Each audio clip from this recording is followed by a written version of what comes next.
Yesu nashimwe, amahoro y'Imana abane nawe wowe uri kurankurikirana kuri no mbonesha kure. Ubuntu bw'Imana bube ku buzima bwawe. Haleluya. Nifashe kano kanya nivyo tuvuge nawe ijambo ry'Imana, nagomba tuganire twisunze ku kamaro k'amasengesho. Haleluya.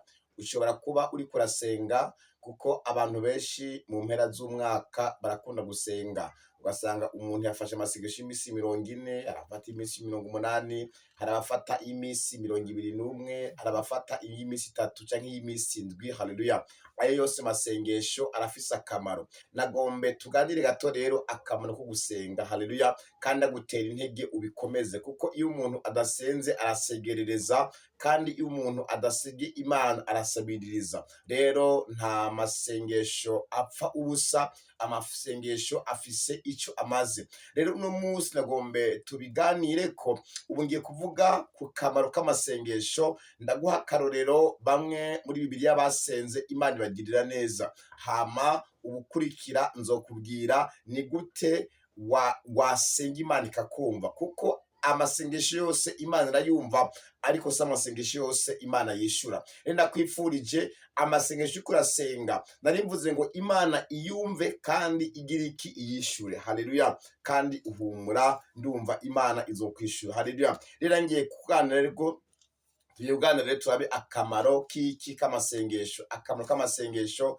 amasengesho afise akamaro. Yesu nashimwe. Rero akamaro ka mbere k'amasengesho, iyo uriko urasenga, amasengesho akongera igihe cyo kubaho kandi cyari cyarangiye. Yesu nashimwe. Hano turabona umugabo bita Hezekiya yongewe igihe cyo kubaho kandi yamaze guhanurirwa gupfa. Hano mu gitabo ca Yesaya ibice byaho 38 umurongo 5 arabivuga neza. Haravuga ngo ritigenda ubarire Hezekiya ati uku niko Uhoraho Imana ya sogokuruza Dawidi igize, ati ngo numvise ugusenga kwawe, abonye n'amosozi yawe, atehe ku misi yawe yongewe ko kw'imyaka 15. Imana nishime. Turabona Hezekiya amaze guhanurirwa gupfa, amaze kubwirwa gupfa. Haleluya. Hezekiya ntabwo yifashe iminenegwe, ntabwo yigeze avuga amina, ahubwo yaciye abwira Imana, atangura gusenga. Amaze gusenga, Imana kandi iramutabara, imwongera imisi yo kubaho. Rero gusenga birongera imisi yo kubaho. Hari ibintu bisari byaje ku buzima bwawe, hari ibintu bisari byapfuye ku buzima bwawe, hamwe no gusenga Imana kandi irabizura, Imana ikongera imisi yo kubaho. Haleluya. Rero nanivuze ngo Imana ikongera imisi yo kubaho. Iyo business yawe yari isa n'igiye gupfa, ibyo vyawe byari bisa n'ibigiye gupfa, baguhanuriye gupfa, baguhanuriye agahinda. Hamwe n'amasengesho uri kurasenga cyangwa ugiye gusenga, hari ibintu Imana izohindura. Yesu nashimwe cyane. Icya kabiri, amasengesho arazura. Amasengesho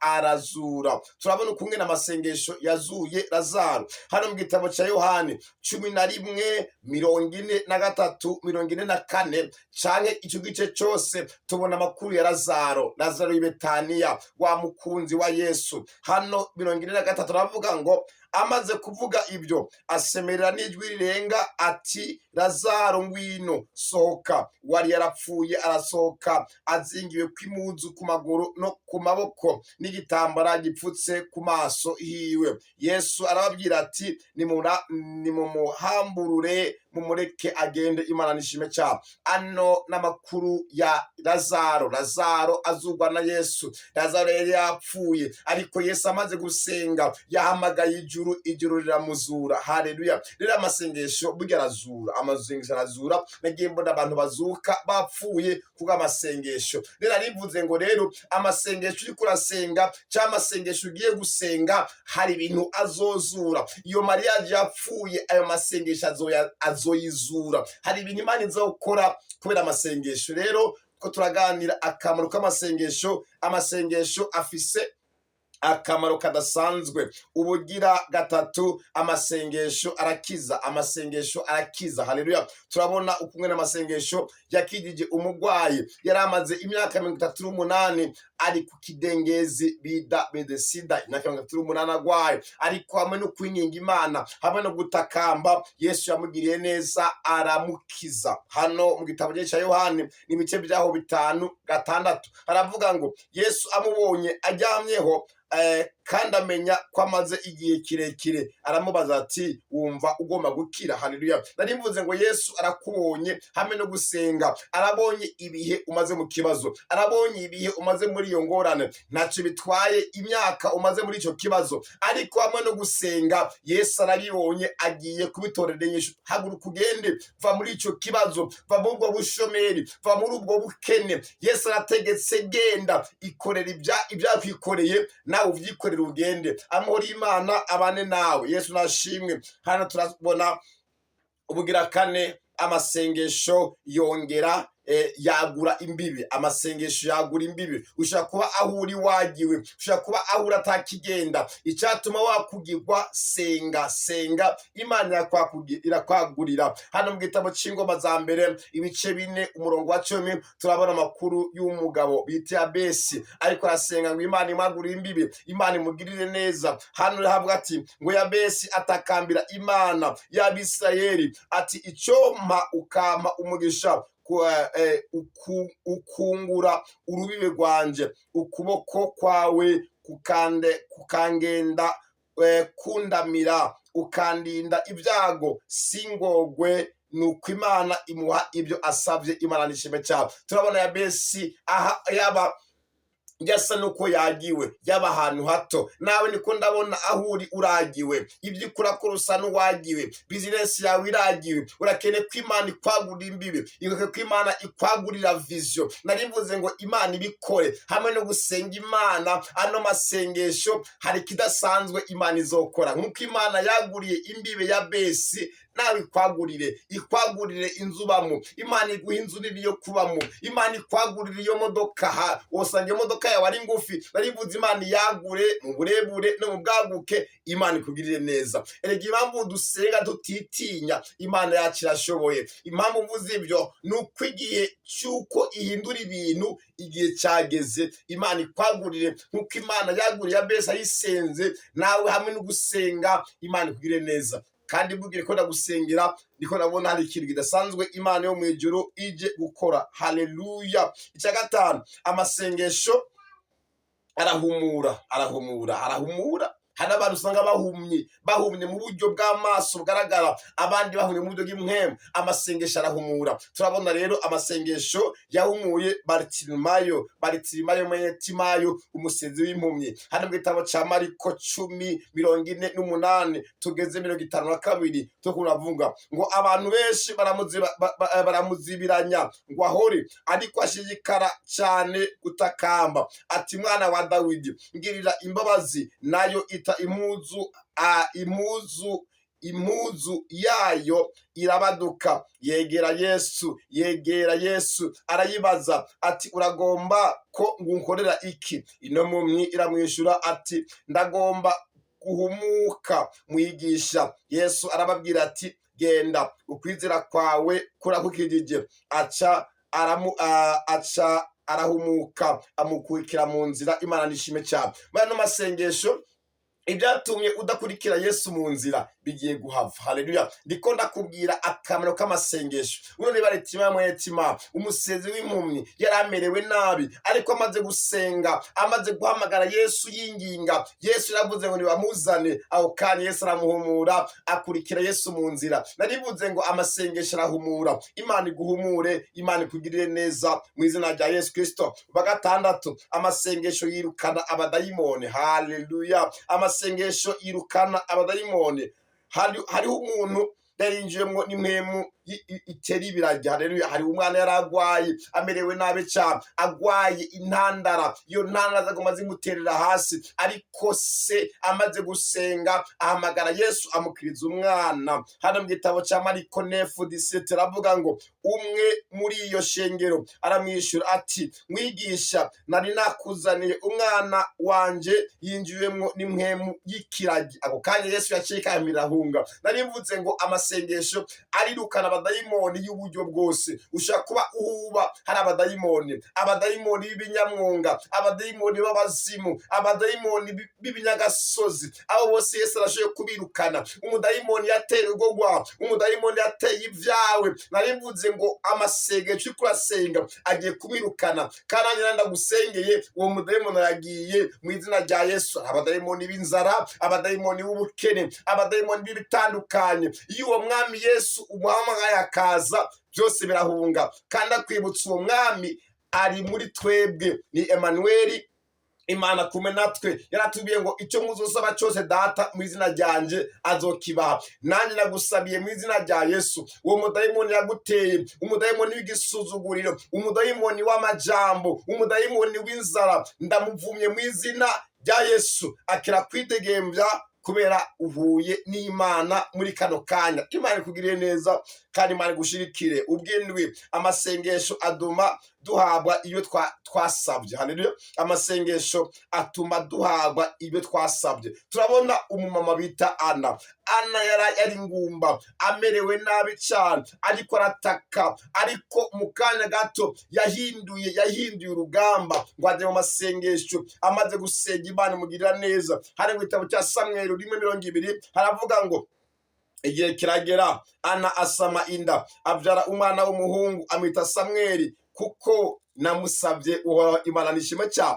Hari ibyo wasabye Imana, komeza gusaba. Burya Imana yacu ishobora ibidashoboka, ishobora ibyananiye abantu. Rero ushobora kuba ufise ikibazo uko kimeze kose, kijyana imbere y'Imana hamwe no gusenga. Imana yacu yumva amasengesho. Haleluya. Ikindi nacyo bw'umunani, amasengesho arazura ibyapfuye. Amasengesho arazura ibyapfuye. Amasengesho arazura. Haleluya. Hano turabona ukungene Eliya yasengeye umwana w'itushiba, yaramusengera azuka. N'ahantu Eliya bari bamuhaye indaro, amaze kugera uwo mwana ngo arapfa, umwana w'aho hantu. Turabona Eliya bati ngo Mana, ngo ntibishoboka, namba wambaye ko muri kino kibanza uno mwana ntapfe. Ndiko ndabona Imana itabara. Hari amasengesho yo gusengera abandi bigiye kutuba bigenda. Hano mu gitabo cya Samweli cy'Abami ba mbere 10:22 havuga ngo araheza atakambira Uhoraho, ate Uhoraho Mana yanje, mbega uyu mupfakazi yampaye indaro, umutege ibyago ngo umwiciye umwana, maze yubarara kuri uwo mwana ibihe tangamo bitatu. Aratakambira Uhoraho, ati Uhoraho Mana yanje, ndakwinginze ubugingo bw'uyu mwana bumugarukemo. Nuko Uhoraho yumvira Eliya, ubugingo bw'umwana bumugarukamwo uhereho. Kandi Imana nishime cyane. Amasengesho arazura. Amasengesho arazura mwene data, amasengesho arazura. Yigishe ano masengesho kurasenga, uze wite usengera ibyapfuye. Najya guhanuriye ko bizozuka mu izina rya Yesu. Ubw'icenda, amasengesho atuma Imana iduhishurira ibihishwe byayo. Iyo umuntu asenga arahishurirwa. Iyo umuntu asenga arahishurirwa. Ntabwo ushaka gufata umwanya w'amasengesho uvuye mu masengesho Imana itaguhishuriye. Narimvuze ngo Imana iguhishurire ibyawe, iguhishurire n'iby'abandi. Hari mu gitabo cya Amosi ibice byawo 3:7 aravuga ngo erega umwami Imana ntazogira icyo akora atabanje kwibira akabanga abasabyi biwe. Avugisha Imana nishime. Amasengesho, yiri mu masengesho bituma Imana iguhishurira. Yabwiye Yeremiya ngo mpamagana kwitabe nkwereke ibyikinze. Narimvuze ngo Imana ikwereke ibyikinze. Iyo umuntu asenga Imana imwereka ibyikinze. Ibyikinze muri famiye, ibyikinze mu gihugu, keshi Imana bimwereka. Rero senga kugira ngo Imana iguhishurire. Haleluya. Icicumi, amasengesho atuma Imana ireka ibihano yateguye gufata. Amasengesho atuma Imana yivuguruza. Amasengesho atuma Imana ihindura ibintu. Ibyo yari ipanze, iyo umuntu amaze kuyinga akayegera, Imana ihindura ibintu. Hano turabona mu gitabo ca Yona ibice byaho 3:4-5 turabona Imana yivuguruza mu gihe yari igiye kurimbura Ninewe, ariko bamaze gusenga Imana ihindura programa ibagirira neza mu kigo cyo kubica. Hano baravuga ngo Yona atangura kuja mu gisagara, agenda urugendo rw'umunsi umwe, asemerera ati hasigaye iminsi 40 Ninewe hakakomvomvoka. Maze abantu b'ibinewe bemera Imana, bashinga ngo habeho kwisonzesha, baca bambara amagunira uhereye kubahambaye ugashitsa kuri nyarucari, hanyuma y'abandi. Imana nishime cyane. Rero amasengesho atuma Imana ihindura ibintu yari igiye gukora bibi ku bantu. Rero senga, rero senga. Hari ibyo bakubwiye bibi, hari ibyo baguhanuriye bibi, hamwe no kurondera iyo Mana, Imana igiye kubihindura ugirirwe neza. Haleluya. Imana igiye guhindura amajambo, Imana igiye guhindura ubwo bukene, igiye guhindura iyo situation, Imana ikugiriye neza. Turabona abininewe bamaze kuba amatangazo, barahinduye, barasenga, bari gusenga Imana ibagirira neza. Ubw'icumi na rimwe amasengesho atuma Imana iduha urutonde. Ushaka kuba ibyo urimo wabuze urutonde, iyo mariage wayibuye urutonde, wabuze icyo wakora, iyo voyage wabuze uko wayitangura, senga Imana iguha urutonde kandi abuzomaramara. Hano turabona mu gitabo ca Ezira 8:21 Ezira senga ngo maze ntangariza aho nyene kuri urwo ruzi ahava ibyo kwisonzesha, kugira ngo twicishe bugufi imbere y'Imana yacu, ngo tuyisabe iduhe kugira urugendo rwiza twebwe n'abana bacu n'ibintu byacu byose. Turabona rero hano Imana iha urutonde Ezira yari yagize ikibazo, bariko bavyo bari barahungiye bagana bahunguka, babuze urutonde. Imana ibaha urutonde, Imana bagirira neza. Ubw'icumi na kabiri amasengesho atuma Imana ihindura amazina. Amasengesho atuma uhindurirwa izina. Ushaka kuba ukene ko izina ryawe rihinduka. Hari amazina witwa n'abavyeyi, hari amazina wiswe kw'ishuri, hari amazina mabi witwa bivanye n'ubuzima ubaho, ariko iyo usenze Imana iguhindurira izina. Haleluya. Imana igira iki? Iguhindurira izina. Turabona rero hano Imana ihindura izina Yakobo. Imana imuhindurira izina Yakobo, ryari izina ry'uburiganya ry'ubuesikro, ariko amaze gusenga Imana yamuhinduriye izina imitwa Isirayeli, bisobanura uwahezagiwe. Haravuga hano mu Itanguriro 30:28 aravuga ngo aramubarira ati ntushitwa Yakobo ukundi, ariko wiswe Isirayeli, kuko waniganye n'Imana n'abantu ukanesha. Imana nishime cyane. Amori Imana bane nawe. Nenda kwipfurira amasengesho uko urasenga, Imana yumve, Imana igutabare, Imana ikugendere. Imitwaro ufise waduganye imbere y'Imana, Imana ikugirire neza. Ushaka kuba atamasengesho urafata canke byiyigishe, utangure gusenga. Kwimenyereza iby'Imana bifise akamaro gusumbya kwimenyereza iby'isi. Ariko kimwe gusa, ntusenge mu migenzo. Biravuga ati ngo abarongorwa n'amahemu w'Imana nibo bana b'Imana. Haleluya. Kuko hari abarusanga bari mu bintu mu kadumbwidumbwi, bari mu kigwi, ariko batazi ico barimo. Ndakwibutsa, iyo umuntu afukamye, udafukamiye Imana uba ufukamiye ikindi kintu. Haleluya. Gerageza rero usenge. Niko ndakubwira yuko amasengesho afise akamaro. Ukundi munsi ejo tuzoganira ni gute wasenga Imana ikuma amasengesho yawe. Ko abantu bose barasenga, agose amasengesho yose Imana yumva. Ariko gusenga bifise akamaro gusumbya gusegerereza. Gusenga bifise akamaro gusumbya gusabiririza. Amuri Imana bane na kandi nta wasenze Imana yigeze amaramara. Nababwiye iby'Imana yigeze mumenera ibanga. Komeza gusenga uyegere, kandi biravuga ati ngo usaba araronka, urondera arabona, udodora arugururirwa. Amuri Imana shalom abane nawe. Murakoze.